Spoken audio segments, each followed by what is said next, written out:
Hi, Angelica from Manchester, Vermont. I live in the southwest of Vermont, and quite often we feel that the funding isn't getting down to where we live.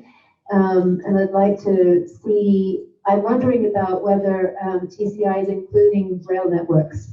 We really don't have very much down in the southwest of Vermont to get from up to Burlington or up to Canada even. And since the TCI is including 12 different states plus DC, it would be a good thing, I think, to have a rail network running through those 13 states. I'm from Britain, and before I came to this country, I just assumed that every country would have a system like Britain does, where you have a really good rail network and you have buses running from villages in rural areas to those trains, or you bike. We obviously use cars too on motorways, but you have that option to be able to do a public transport system like that. And I'm just saying, I would think it'd be a really good idea to use existing rail beds that we have, for instance, in Manchester and Bennington County, for not just goods, but for passengers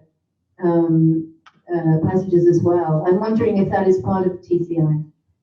So I can answer that, and then Tim, if you have anything to add. The investment piece is kind of the follow-on part of the discussion.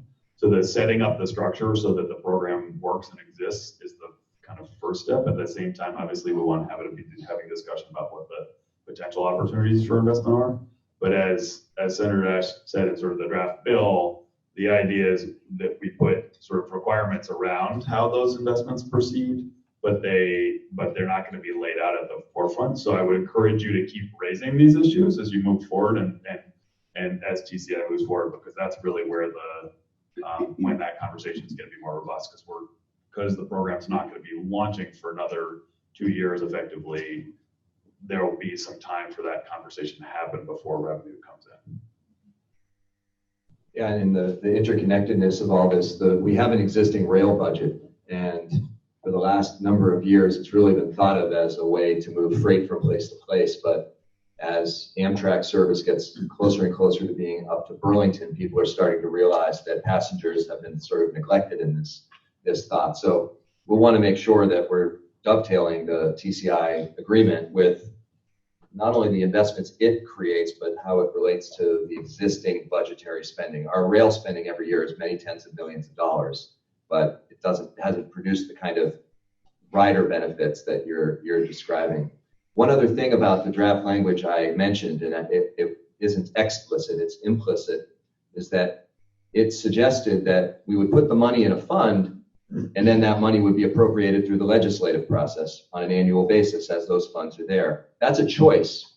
And I won't tell you that I know that that's the right choice. It could be that a special board is created that makes these decisions on an annual basis. Those are some of the other things that the legislature will certainly be tackling with the governor and his team as we work our way through this. And the last piece is the stakeholder participation process in the formal TCI negotiation is going to be followed on by a stakeholder negotiation in the legislature, and that's a good thing. So if you haven't had a chance to attend the various sessions that have occurred, especially the one that was in Randolph not too long ago, it is not to say that you do not have an opportunity to come in, petition the legislature to do things the way you think is